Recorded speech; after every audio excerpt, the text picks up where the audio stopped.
asalaamaaleykum mbokki patriote yi gars yi ñu ngi ziar ñëpp di béggee ñëpp di ñaanal ñëpp jàmm di ko ñaanal suñu bopp di ñaan Sénégal yàlla defal leen jàmm aaral ñu suñu président Ousmane Sonko ba yàlla defal ko lu ñu bëgg ak ñëwoon ñu ko wër yëpp gars yi c'est les chroniques quotidiennes de Jim Ndiaye tey dañuy wax ci 3 à 4 choses. Premier bi mooy somme bi nga xam ni jox nañ ko jour yi te mu suscité des polémiques ak des supputations un peu partout ci liñ leen jox lu tax. Deuxième bi dinañ waxtaan ci intronisation Ousmane Sonko comme le maire officiel et qui va entrer en fonction aujourd'hui de Ziguinchor. ñu war ci am jàngat nag jàngat bu yaatu ñu war ci xoolaat seetlu mbirum yàlla. beneen bi mooy wax dëgg yàlla jeunesse sénégalais war nañ waxtaan ci lan lañ bëgg est-ce que xam nañ lu ñu bëgg est-ce que xam nañ situation bi ñu nekk. beneen bi nag mooy ñu wax ci Guy Marius Sagna li mu wax ci affaire foncier yi nit ñi nag di ko tirer de partout te teguñu ko ci lenn. gars yi premier bi dañuy waxtaan ci 50 millions yu ñu jox joueurs yi 50 millions yu ñu bëri ñu ngi koy critiquer mais man dama jàpp ni man je soutiens que mënoon lañ leen sax jox plus xaalis bi mënoon lañ leen jox plus terrain bi mënoon na terrain bi mérité nañ ko waaye c'est maanaam fond bi maanaam fond attribution yi moo lay metti peut-être. tey ñëpp ñu ngi critiquer joueurs yi non Sénégal ñii ñu ngi naan Sénégal pays bu pauvre la waruñu woon jël 50 millions di ko jox joueurs yi waaye léegi ku nekk na jël sa bopp misaal. we cannot save the world mënuñu sauver àdduna bi nit ku nekk da ngay def sa partition nag waaye nit ku nekk tey génn na benn xaalis boo xam ni pour bégal boppam jënd ko loo xam ni mënoon naa ñàkk. ñiy critiquer yépp ku ci nekk yaa ngi yor iPhone buy jar 500000 wala Samsung buy jar 600000 wala iPhone 13 buy jar 1 million. 2 da ngay gis sa yaay jënd chaîne or bu cher di ko takk palmaan yu cher ay jersey yu cher. 3 da ngay gis jeunesse yi ku ci nekk yaa ngi Wally Seck wala yaa ngi Sidi Diop wala yaa ngi ci Youssou Ndour di fay ay 20000 ak ay table VIP. nga jël tey ki jënd téléphone 500000. mënul waat ni 500000 yooyu mënul woon jënd techno bu 90000 te même fonction lay def que iPhone. parce que téléphone liñ ciy liggéey liñ ci tax ñuy choisir ay iPhone 13 loolu ñu ko soxla dëgg mooy start-up yi ak ñi nga xam ne xam nañ dëgg luy téléphone mais ñun Sénégal on n'a pas besoin de ça. on n'a pas besoin de ça te mënoon nga jël 200000 am nga sa mbokk boo xam ne tey muy sa tante wala dara soo ko joxoon 200000 mu def benn commerce am di liggéey wala yow sax sa rakk boo xam ne soo ko joxoon 200000 mu jënd frigoom di jaay glace ak ndox. mais doo ko def lan moo tax sa bopp mënu la doy misaal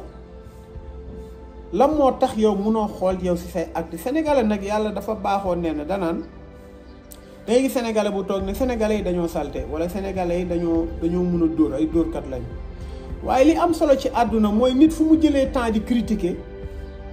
dafa fàttee xool boppam nit da ngay évaluer sa bopp d'abord avant ngay critiquer soo toogee nga xool nga ne man nga xool sa bopp nga ne man kay li ma dund yëpp est-ce que ñi ma séqal ñëpp damaa jubal ci ñoom est-ce que musuma dóor nit est-ce que musuma lekk lu mu moom loo xam ne leer na ma ni lewul est-ce que musuma nax nit ci business wala dara est-ce que nga ne est-ce que man musuma jël naan café ba pare sànni ko bala nga naan sénégalais dañoo salte est-ce que mun nga waat ni musoo xolli orange teg ko fi nga ko xollee est-ce que musoo waat ni musoo nekk ci oto lekk sa banana sànni ko ci télé à ce moment nga évaluer sa bopp. Tu fais une autocritique. Nga discerner les mauvaises choses que tu as fait, nga jéem ko changer, change toi-même d'abord. C'est ce qu'une jeunesse doit faire, c'est ce qu'une personne normale doit faire. Tu te changes, nga ne lii kat du ma ko def. Même koy conseiller ne ko xoolal sa bopp sa misaal sa bopp nga xool ndax am nga loo changer sa bopp. Bu boobaa si tu prends le temps de t'auto-éduquer nga changer sa bopp doo am temps di critiquer. Parce que soo critiquer fàtte sa bopp rek doo mus a changer te nit ñi tamit doo leen changer. Il faut la pédagogie par l'exemple. soo nekkee ci kër ku xool nga xooli kii dem sànni ko ku naan café pare nga dajale ngeen xool kii xooli gerte di lekk nga dajale lépp ñu mu gis la nga leen def nii booba yaa ngi jàngale loo xam ne yaa ngi koy def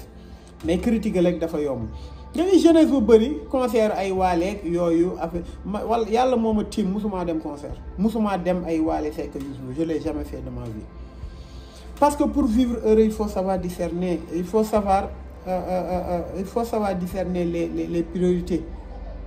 et les plaisirs. Il y a des plaisirs qui sont naturels et nécessaires, comme lekk, comme dimbali nit, comme feebar faju, comme naan ndox. Mais il y a des plaisirs qui sont normaux mais qui sont pas nécessaires, comme dem ay concert, comme dem ay kii, parce que yow da ko dul mate. ñii dem ay concert Wally Seck yépp ngay gis ñuy kii ak jàppal bàyyil di dund ak fii affaire yooyu di nekk ci di photo ñooñu ku ci nekk soo xoolee yaayam mi ngi lal table ca koñ ba di jaay jën, soo xoolee yaayam mi ngi jaay ngoon salade, soo xoolee yaayam day ambulant di jaay ay matelas nag yooyu. moom soo ko xoolee sax dundam baaxul, soo demee fu mu dëkk da ngay rus. Kon on doit être conscient, ñu xam les priorités, ñu bàyyi caaxaan yi. Joueurs yi nag je reviens à si joueurs yi li ñu leen jox dañ ko mérité. C'est pas parce que dañuy fayeeku ay 600 millions par mois wala par semaine wala par at, non. Mais tu vois le symbole bi mooy reconnaissance bi.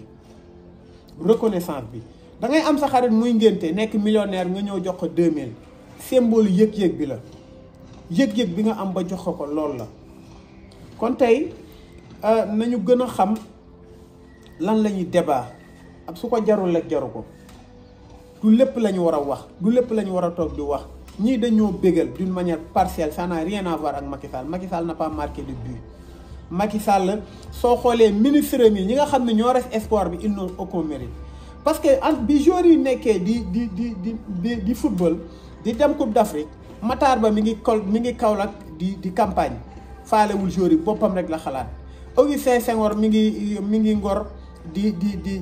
moom tamit nekk ci campagne am faalewul joueurs yi. kon ku mu neex nag lu sotti am borom accaparé ko yaa ko moomale sa bopp. mais le peuple est vigilant et le peuple il sait. On a une capacité à reconnaître le mérite de tout un chacun. kon loolu laa amoon ci lu may wax ci loolu nañu bàyyi di polémiquer ci loolu parce que c'est une honte. ñii ils pouvaient rester dans leur pays d'origine. ay Kalidou Koulibaly donte bon Alpulaar wala Saraxule xaw ma lu mu doon mais munoon su ko neexoon jouer Italie moo gën a neex ñax mi fa la gën a tooyee. Diallo su ko neexoon tantewaat chance am équipe nationale amaa nañu jël ko tellement de joueurs yoo xam ne mënoon nañ kii mais ils ont préféré ñëw. da ngay gis leen ni ñu vibrer durant toute la CAN nga xam ne ñii mérité nañ li leen jox symboliquement dañ kaa mérité. somme bi amul importance parce que su nekk yaa ngi yàq loo xam ne mënoon nga dimbal nit kon nañu xool suñu bopp rek su xoolee sa bopp rek affaire bi day simple. beneen bi mooy damay rabattre directement ci le président Ousmane Sonko tey dañ ko introniser mu doon maire de Ziguinchor. man sama jàngat ni may xoolee du li am j'ai pas une vision superficielle des choses man je vais au-delà te dama gëm yàlla tellement que lu nekk dama ci associer la volonté divine. xam nga tey maa ngi ko doon wax mbirum Ousmane Sonko ak la volonté divine ku dul yàlla suñu borom mënu kaa xàjjale. c'est associé koo xam ne dañ laa dàq impôt et domaine jëlaat la def la député muy une preuve. koo xam ni yàggul ça fait 6 mois dañ laa menotté daanaka police jàpp la nga sol yëre bu weex tàll ñu yëngal la ci biir ki yëngal la ci oto jël la yóbbu la tëj la police moo def loolu. même corps boobu une branche de la police moo ñëw tey di la taxal drapeau pour nga doon maire mbirum yàlla suñu borom la nañ ci am seetlu. tenue police la sol ñi ko jàppoon ay tenue police lañ sol kon tey man maa gëm ni continuité lay doon. Macky Sall mi ko def tout pour faagaagal ko moom moo koy ñëw jox ko loxo pour passation de pouvoir en 2024 kenn mënu ci dara mbirum yàlla suñu borom la continuité lay doon. yàlla moo ko aaral boppam ba pare jox ñu fit buñ ko aaree teg ci suñu bakkan maa mun a waat ne ku jéem a teg loxo Ousmane Sonko wala ku jéem a effacer Ousmane Sonko si suñu dund si suñu projet 30 ans yi di ñëw y aura pas de politicien classique y aura un carnage. kon tey mbirum Ousmane Sonko ak mbiru yàlla suñu borom dafa lié volonté la ku dul la boo jëm mënu ko dissocier. gis nga àdduna leader dafa jafe mun nañu tous les 100 ans les leaders te am mais être leader de toute une nation moo jafe. wax dëgg yàlla mun nga doon leader ci benn tarixa nga doon exemple nga doon leader ci beneen tarixa nga doon murit wala tijaan wala waaye nga doon leader boo xam ni yow kese la ñuy laaj tey fan nga far parce que nag Sénégal dafa dem benn instant ñu ne ku doonul murit doo fal doo nekk président wala ku doonul tijaan doo ko doon wala tijaan yee gën a bëri yow nga ñëw d'une manière très sincère nga ne yooyu yëpp duma ci benn waaye lépp la nga leeral nit ñi nga ne le fait de vouloir être un président je ne me renierai jamais pour être un président ou quelque chose que ce soit dans ma vie duma ne lii laa te duma lii pour doon président murit laa te duma war a tijaan laa te duma tijaan déedéet soo ko teg ci ne le contexte à laquelle j'ai vécu et j'ai grandi ne m'a pas donné le choix à un tarixa fi ma màggee maanaam nee na ni mu màggee mayu ko woon mu nekk ci tarixa parce que man xam naa Casamance fa laa jàngee Casamance tarixa amu fa doole jullit moo fa am jaamu yàlla julli moo fa am te noonu la màggee te changé wu ko sincérité une preuve de la sincérité de Ousmane Sonko du question dama koy tagg mais li ma war a wax ci Ousmane Sonko yëpp su ma ko waxee dañ naan dama far mais la personne de Ousmane Sonko elle m'intéresse pas mais li nekk ci li yàlla def ci moom ci biiram man moo ma intéressé wax ak Ousmane Sonko ak gis ko laa yemale I don't care li jëntiwu ma loolu parce que je dirais pas que Ousmane Sonko il est plus intelligent que moi non je crois pas à ça mais je crois qu'il est beaucoup plus intègre que moi je crois que risque yu mu jël je me suis nourri de ça risque yi nga xam ne jël nañ ko man moo ma may fi tey sur woon moom fi ma toog laay toog je m'en fous du politique j'ai mon travail je gagne très bien ma vie nice je suis très heureux dans ma vie je n'ai pas de souci franchement souci bi ma am mooy sénégalais yi may gis inégalité bi loolu rek lay gis tey foog ñu gën a jàpp président Ousmane Sonko ñi nga xam ne ñu ngi dute nañu xool ci mbirum yàlla nañu xool ci mbirum Ousmane Sonko tey àdduna ay choix la Nelson Mandela da doon wax lu am solo nee na dans la vie on a toujours un choix apolitique amul nee na aimer ou détester nga bëgg wala nga bañ nee na assumer ou fuir nga nangu jàkkaarloo li nga war a xeex wala nga daw nee na avouer ou mentir nga wax dëgg wala nga fen nee na mu teg ci ne être soi-même ou faire semblant maanaam nga doon yow ki nga doon nga dëggu ci li nga doon wala ngay wane li nga doonul loolu moo am te moi j'ai choisi la vérité le choix de la vérité j'ai choisi d'assumer j'ai choisi d'aimer mon pays j'ai choisi d'avouer et j'ai choisi d'être moi-même et je me nourris d'Ousmane Sonko wax dëgg yàlla tey Hervé Henri Miller daan na ko wax nee na un vrai leader n'a pas besoin de conduire il suffit qu'il montre le chemin nee na leader dëgg njiit dëgg soxlawul di yóbbu nation di yóbbu une population wala di yóbbu une génération li mu soxla rek mooy wan ñu yoon bi te nga jël dellu ci taarix maanaam mbirum yàlla suñu borom yàlla jëluñu di ñu accompagner ci lépp lu ñuy def déedéet tubaab dafa ni fii Dieu libre de l'homme c'est de s'en passer de son esprit yàlla dafa bind alxuraan wan ñu yoon bi yoon boobu ngay jaar soo si jàddee yàlla du la tegaat ci yoon y a des règles il y a des chartes te am na luy daan yuy am ci yow baax la wala bon yàlla amul lu bon nit nag mën na choisir lu bon kon un vrai leader comme li Henri Miller doon wax c'est un grand politicien grand écrivain franchement donte tubaab la mais man j'ai lu plus de 300 livres dans ma vie décerné ma noir beeg kii bi képp ko wax lu ma intéressé damay koy lire mu ne un vrai leader n'a pas besoin de conduire un peuple mais il suffit qu'il montre le chemin Ousmane Sonko ci loolu la nekk tey góoma ñu naan projet bi sans Ousmane Sonko day dem mënul dem loolu je le répète du dem sans Ousmane Sonko mais nag am na ay alternative mooy tey su président Ousmane Sonko doonul président defar réew mi en 10 ans mun nañu joxoñ koo xam ne mun nañ ko jàppale mu toog fi continuer li mu doon def ba moom su ko neexee mu ñëwaat ëllëg loolu day am kon ça dit que Ousmane Sonko maa ngi koy doon wax tout le temps dafa doon loo xam ni garabu guy la maanaam racines yi reen yi c'est bien protégé dara mënu cee yegg branche yi maanaam mooy reen yi mooy Pastef maanaam groupe beeg maanaam lépp Pastef c'est ancré dans le Sénégal kenn mënu ci dara branche yi mooy nga jël comment dirais-je nga jël leader cadre yeeg ñoom Bassirou Diomaye ak ñooñu noonu wër ko yooyu yëpp ñooy branche yi ñooñu mun nga leen dagg keneen day ñëwaat. beneen bi mooy nga jël feuille yi tey soo ko jëlee mooy ñi nga xam ne ay sympathisants yëpp la te xamuñu Ousmane Sonko gisu ko di ko bigee loolu mooy feuille yi loolu noonu ngelaw mun na ko yóbbu mais day ñëwaat bu la ci kenn nax waaye tronc bi maanaam li nga xam ne mooy gën a feeñ ci guy gi muy li ko samp maanaam tronc bi soo ko daggee ëkk la koy fay des dara du ñëwaat lépp mun na dem ba mu ñëw racine yi doo ko laal branche yi soo ko daggee mu ñëwaat feuille yi ngelaw lu mu metti day dem te yeneen day ñëwaat waaye foog tronc bi pour mu mën a soutenir branche yi feuilles yi ñëw mu mën a fleurir am ay buy ñu mën ko jariñoo noonu la président Ousmane Sonko d'une manière métaphorique maanaam laa waxee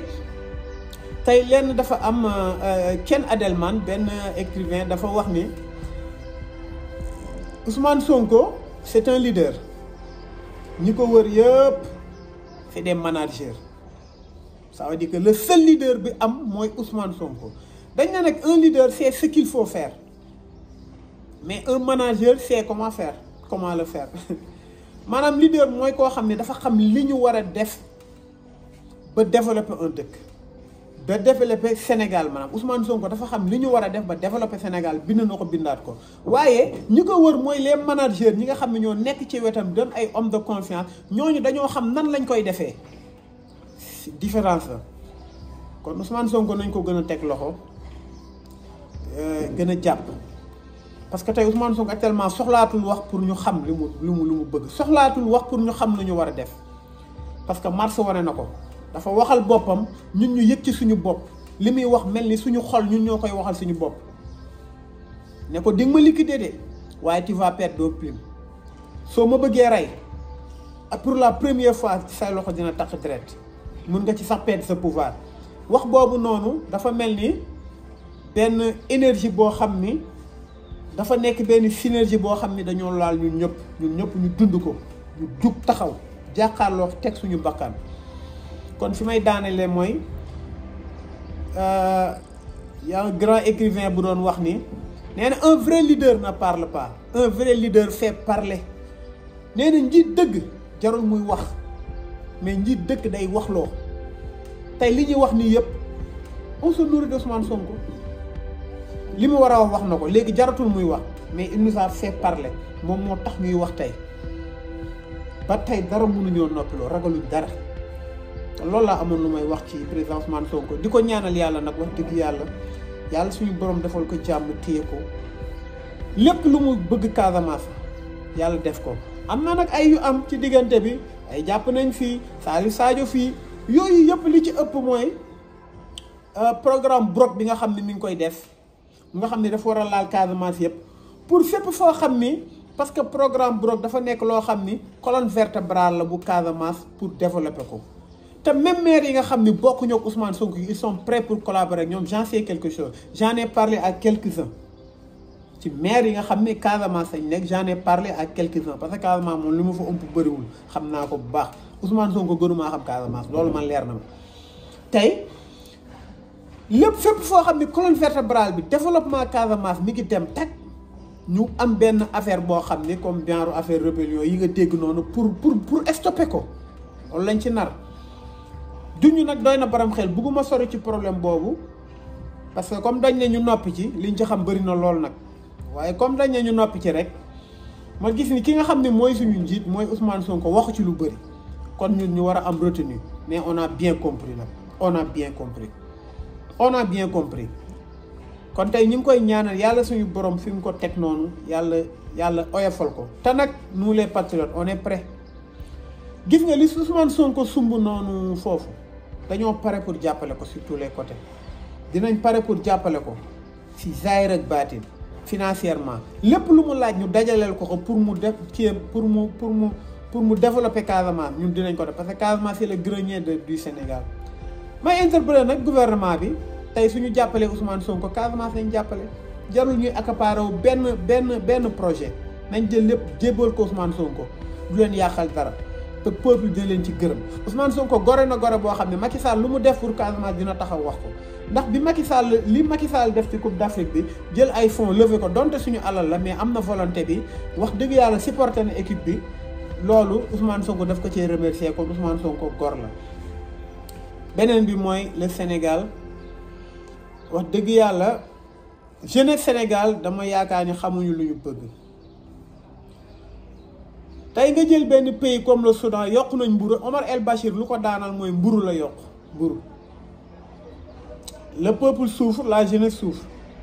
90% la jeunesse 40% liggéey ñu ngi toog ci kër yi beneen bi ñoom ñoo régler seen business bu bopp muy mbuus jaay ndaamaraas jaay këriñ jaay légume jaay keccax jaay gerte loolu lañ nekk jaay ngooñ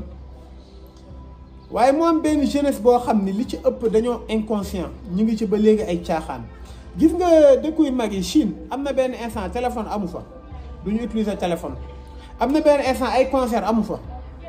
benn waykat moo fa amoon mooy waykat yi nga xam ne ñooy kañ maanaam le chanteur de la révolution chinoise bi ñu demee nag ba am ba seen économie dëgër këpp ñu commencé di foo Amérique daa ko foo ci àdduna bi waaye daa liggéey ba dëgër xam nga soo dëkk boo xam dañ lay fay jeudi wala vendredi nga yàq ko xam nga ni lundi foo boobu soo ci gaañoo dañ la faj doo fay foo boobu suñ la ci jamoon bal wala ay auto accidenté balaa une minute ambulance ñëw foo boobu noonu soo demee lundi di nga commencé waat liggéey ñu lëkkee parce que prépare nañ seen dëkk loolu kon am na yenn foo yoo xam ne ñàkk jom la ñàkk xam ni nga bëgg da ngay gis jeunesse Sénégal ak ni Sénégal mel da ngay gis ni mu mel maanaam ni mu mel mooy da ngay gis jeune boo xam ne tout le temps fu mu taxaw mi ngi sinap defar ay tuñam mi ngi comment dirais-je mi ngi wane image yoo xam ne melu ko mi ngi dénaturer image am pour mu gën a rafet pour mu gën a xees pour mu gën a leer pour mu gën a maanaam comment dire pour mu wane loo xam ni c'est pas son image te loolu noonu nax sa bopp la des fois nga gis jigéen wala gi TikTok mu defar nice affaire yooyu wanewu fii sénégalais mu laas mun a wane wala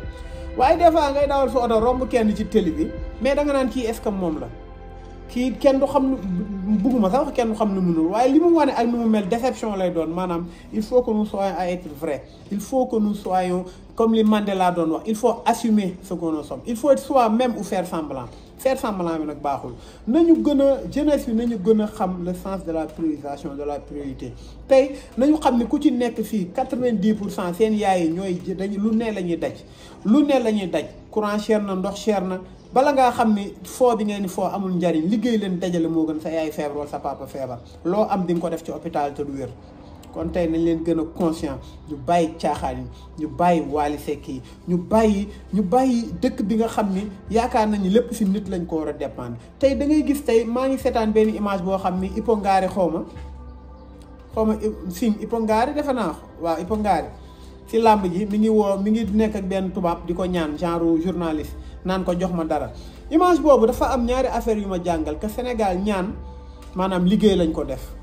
Mbaye Pekh fu mu toogee di glorifier ni feebaram bi rek lim ci am kenn mësu kaa xam loolu forme de violence boo xam ni sénégalais da leen di metti parce que tey soo toogee yow tey benn wax boo wax rek ñu jox la ci 10 millions wala 20 millions benn nga gis waykat bu mel ni Wally wala ku mu mënti doon day taxaw ñu koy battre c'est de l'argent facile di ñaan maanaam way Sénégal sax soo xoolee lan moo tax développé wul lan moo tax ni gisagoo Nigérian buy way di way nit pour ñaan ko ñu koy battrel amul Davido doo ko gis mu def ko Téeman doo ko gis mu def ko yeneen dëkk waykat mais Sénégal ngay tam moo tax way bi mënuñu ko internationaliser parce que tubaab bi da leen di jaaxal xaalis bi ñu leen di jox pour lan la di leen battre c'est-à-dire que ñaan actuellement dafa nekk loo xam ni dañ ko institutionnaliser muy ay pekaay mbayoo fii ay pas communicateur traditionnel yi ku ci nekk yaakaar nga ni da nga war a wax lu neex nit pour ñu kii la te loolu forme de violence boo xam ne jeunesse bi nañu conscient ci loolu ñu xam ne liggéey mooy maye dara ci réew li tax nag gars yi bëgguñu Sénégal changer c'est-à-dire que dalee dul arranger parce que Ousmane Sonko su ñëwee li mu war a changer mooy bëri caaxaan yëpp day kii ñaata milliards la état di génn ci ay communicateurs traditionnels wala ay imam yoo xam dañuy war a wax lu leen neex wala ay sëriñ yoo xam dañ laa war a joxe ndigal ñaata ay milliards te milliards yooyu xajoon na ci kii bi tey da nga gis tey lu bëree bëri nit ñi di ko kaas tey ci jours yi par exemple xaalis bi nga xam ne dañ leen ko jox nga gis ni xaalis bi ñu leen jox 50 millions yi ñi toogoon ci ginnaaw jours yi muy ay politiciens ku ci nekk li nga sàcc c'est 1000 fois wala 10 fois plus que li ñu jox jours yi lan moo tax du ñu kaas ci loolu di kaas ci li ñu jox jours yi la moo tax sàcc boobu noonu ñoom ñu sàcc Cheikh Omar Anne ak ay ñoom Mame Mbaye Niang ñoom ñëpp nekk ci ginnaaw ku ci nekk yaa ngi tëdd ci alal joo xam ne alal réew mi la te kaasuñu ko. maa ngi ko doon wax tey Soudan mburu lañ yokk Omar El Bachir wàcc fii yokku nañ courant sàcc nañ pétrole sàcc nañ gaz sàcc nañ fer Alioune Sall def na fi lu ne Macky Sall la même chose te kenn waxu ci. gis naa nag benn commentaire kenn ne mais est-ce que mais téléphone yi ñu sàcc nii mais pale lañ ko sàccee am ku ko tontu ne ko mais yow du pale lañ sàccee pétrole beeg gaz beeg zircon c'est-à-dire que suñ sàccee téléphone pale nga xam ni misaal la loo xam ni bu ci julee mbirum yàlla jour yi sax war nañ xam ni sàcc yaa ngi ci biir pale bi symbole la gis nga sàcc téléphone boobu c'est pas gratuit maanaam tàmm sàcc la ba dañuy lox kon jeunesse fi nañ gën a conscient nañ gën a jàppale Ousmane Sonko xam ni suñu avenir mi ngi ci moom. ñi nga xam ni aidé nañ sax ñi ngi koy topp di ko dimbali damay gis ñu sonn ñoo xam ni leer na ma ni mun naa leen jël di leen fay daal li ñuy sol du ma ko sol téléphone bi ñu yor du ma ko yor daanaka temps bi ñuy jël di jënd ay montre yu cher ak yooyu man xalaatuma ko nga yërëm leen nag nga xam ni ñi xamuñu les changer xamuñu la mooy futur xalaatuñu seen doom dañu war a léguer à leurs enfants plus que leur a laissé leurs parents ku nekk da nga war a jox sa doom lu ëpp li la sa papa doon defar pour loolu foog nga def lu sa papa deful foog nga liggéey xam ni jamono dafa gën a métti sa jamono papa gënoon neex kon foog nga def 10 fois plus lu ëpp li mu doon def nga bàyyi caaxaan nga dajale ay concert Waliwo ay concert Pape Diouf amuñu njariñ seen intérêt rek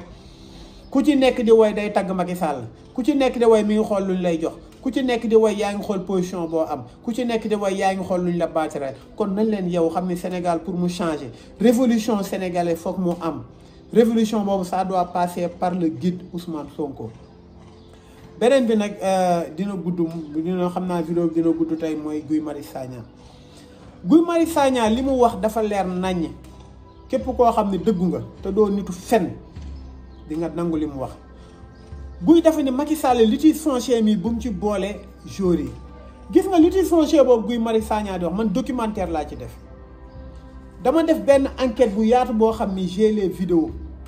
yi jébbal naa ko ñu ma ko war a jébbal ñu téye ko promoteur yu bëri yi nekk fii nii ci banlieue bi ñëpp toog naa ak ñoom ku ci nekk ma xoolee na la terrain laa bëgg nga jëfur ñëw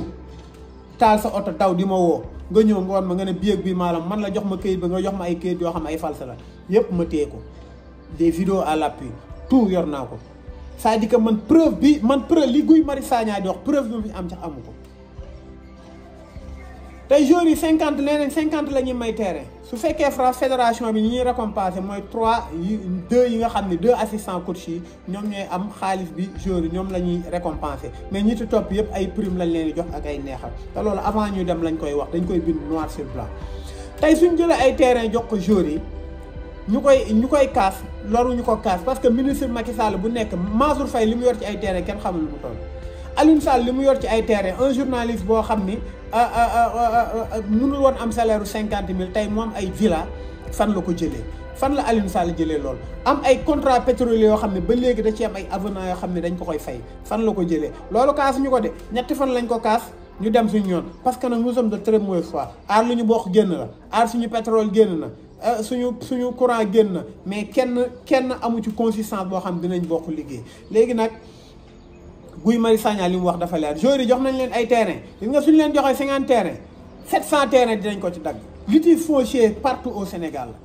la yàlla xam na ni suñu leen génnaloon li luubal ci terre bi gis nga koo fi gis mu jekki-jekki yor oto nga ci fu mu jëlee xaalis xamal ne ay terrain jàmbur la complot ni dóor ko